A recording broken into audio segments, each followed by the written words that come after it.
Hey everyone, welcome to a new video. Today I'm going to be tagging one of my photos here on Adobe Stock just as a demo to kind of show you. These are some watercolor type images that I've created with the power of AI. So it's, pretty good, pretty easy to do for me. As you guys know, we have multiple lessons in the members area on how to create different images, how to do them very, very quickly, and really how to do it at a very, very low cost. So these are just, like I said, a set of watercolor images that I've created, and I kind of wanted to show you how I would do the tagging here. Pretty easy, pretty simple. This is how my virtual assistants do it, and this is how I do it. So let me go ahead and show you. Let's go ahead and do this image here, this leopard or jaguar or whatever you want to call it, right? So as far as the title, guys, for the title, obviously you want to have keywords that represent what's in the tags. I always recommend you do the tags first before you do the title, because when you're creating your different tags, the algorithm looks for certain keywords that are found in both the title and the tags, especially the first set of tags, and you could always move them around. So anyways, let's go ahead and get into it. So the first thing I'm going to do is I'm going to use my stock bubbler tool. I do this every single time. I've showed you guys this before, but basically what I'll do is I'll search for keywords in the stock bubbler tool.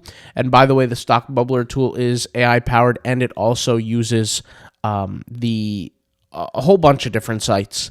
We're using, Adobe Stock, VecDeezy, all kinds of stock photography tools to speed up the tagging process, and it uses them as research. So anyways, let's go ahead and type in here colorful jaguar, for example, and hit search. And it will come up with a list of tags, and it has vibrant, exotic, wildlife, animal print, rainbow, tropical, patterned, bright, multicolored, and fierce. I'll copy these. I'm not going to use all of them. I'm going to use a certain, list of them. And so, for example, it says here patterned. The reason why it will say something like the word patterned, it might not necessarily relate to my image, is because remember, they're still using technology from Adobe Stock.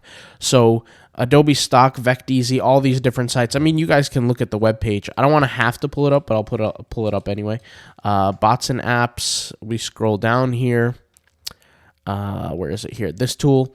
It uses a bunch of sites. Pond5, SmugMug, Pixabay, Depositful, all these kind of, image sites as data. And it just so happens when I type in the word jaguar or colorful or whatever, the word patterned is associated with that because of the other designs that have been downloaded with that word, pattern or patterned, with the word either jaguar or colorful or both. So the AI tool knows what it's doing because it's, like I said, it's using real-time data plus AI to give me a list of keywords associated with it. So I'm going to get rid of patterned because it doesn't apply to mine, but you can definitely tell that a pattern is related to those keywords. So if we were to do a real-time search and search in some of these sites, the ones that you just saw, the ones that I listed, like SmugMug, Pond5, all these ones that I just said, we probably see some patterns with those certain keywords associated, whether it be the word colorful or jaguar or both, right? So multicolored, we can keep that. Fierce, bright, vibrant, exotic, wildlife, animal print. I'm going to get rid of animal print. Okay, I'll just keep animal. Rainbow, tropical. This does have some rainbow colors, so I'm just going to keep that for now. But I'll probably move it down the list later. Okay, so we have jaguar. Yes, let's use the word leopard. So let's hit search here, and let's see what kind of results come of that. We have animal print once again. So leopard is related to the word animal print. Fashion, wildlife. Wildlife definitely works. We have predator, safari. We're going to use some of these. We're not going to use all of them. Once again, we have to pick and choose which ones are ideal for us. So once again, so we have animal print. I'll get rid of that. Fashion. I'll get rid of that. We have wildlife. That works. We have spots. I'll get rid of that. We have jungle. Okay, that's good. Jungle I'll use. Safari I'll use. Predator I'll use. Once again, pattern I'll use. Rosettes. I'm not sure exactly what that is, but is that like what? Flowers or something like that? Let me see.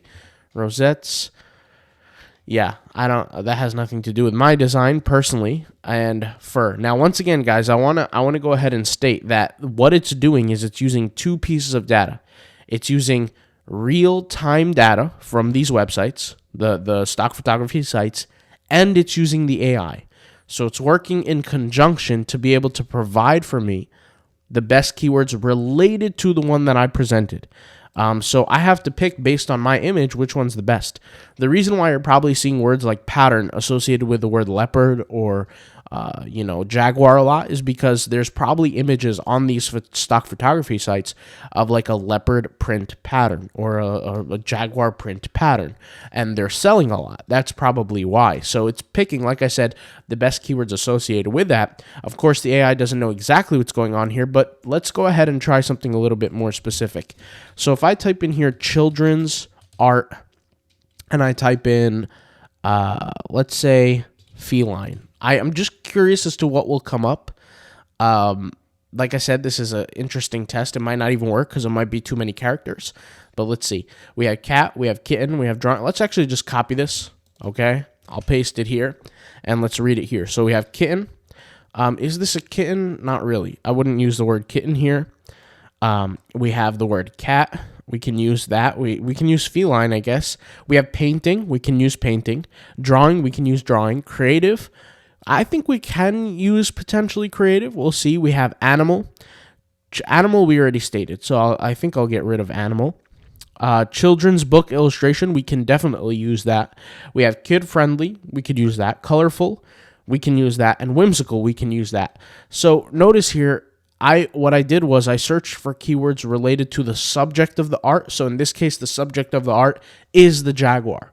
But then we went and talked about the art style, right? So you can say that the style is whimsical. You can say that the style is colorful. You can say that there is children's art style.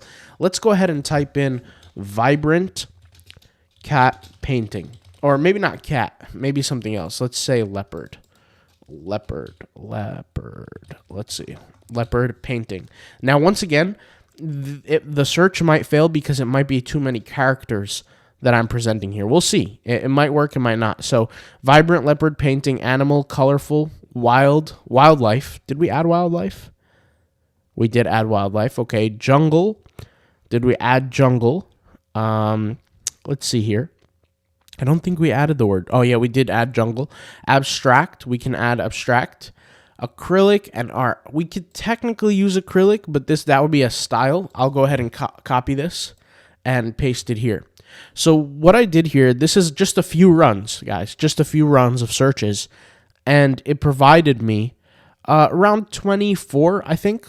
Yeah, 24 keywords that are highly targeted, highly optimal for this design. And more importantly, it could provide me the best amount of success because it's it's absorbing data, it's sucking out data from those big sites. And those big sites are the ones that have the actual sales. I don't think I added the word leopard here. The reason why I say that is because I see it unticked here, and I don't see the word jaguar. So I will add them, but I'll add them to the beginning. So they're here in the bottom. I'm going to take them, I'm going to cut, and I'm going to paste them right here. And the order does make a little bit of a difference. So if you read the documentation on Adobe stock, because this is an Adobe stock site, it does make a difference. So, they do state that it does matter. All right. And feline I would add as well. So we'll just copy this and paste it here. And I'm going to paste here. Just as reading this, I thought of an idea. I thought of the word majestic, and I thought of the word panther. So let me type in here, majestic panther, okay? And we'll hit search and see if anything comes up. So I have fierce. Fierce is good. That works. That represents I guess you could say the style or the theme or the essence of the image.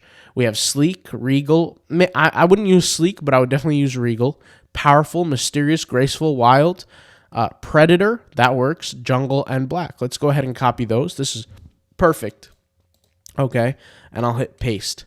And once again, these are real-time keywords, not only powered by the AI, but powered by the sites, like I said, that basically are providing certain images and certain results. And the AI is just taking that data, analyzing it, and then spitting out what's the best. So that's pretty epic. All right, so let's add panther here to the equation.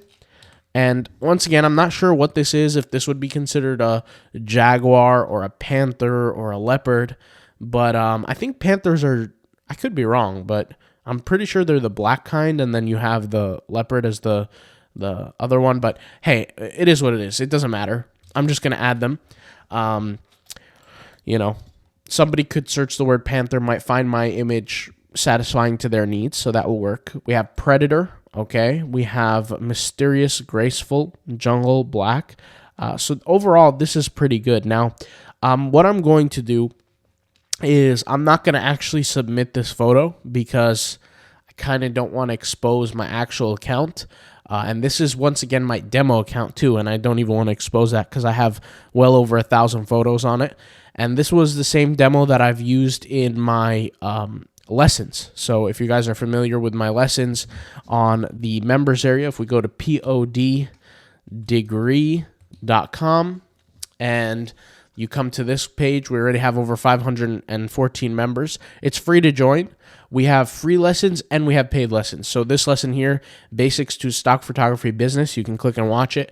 But we also have other lessons. So like, for example, the AI image creation side of things, if you want to see that, boom, we have this here. We have the lesson on finding the right keywords and optimizing keywords, you know, using the softwares and such. And then here we have, you can see me doing everything live as examples. And so if you want to check them out, I'll leave lessons in the link in the description. You can go ahead and check them out. I'll just leave a link to this whole members area, and you could scroll down and sign up for what you want. Anytime you see any kind of lesson without like a dollar pricing, that means it's free. So you can go ahead and search it and watch it and stuff like that. And we're always adding more. I think we've added an SEO lesson recently. So yeah, right here, product page SEO, Google ranking factors, different lessons like that. So you guys check it out. Hopefully this video was helpful. I'll leave a link in the description to the stock bubbler tool if you want to use it. It's definitely very fast. It also has an image creation feature, which I think I've showcased it before. But you guys check it out. I'll leave links in the description to additional videos about this tool if you want to see me use the image creation, all that kind of stuff. All right. I'll talk to you later. Peace out. Bye. Thanks for watching.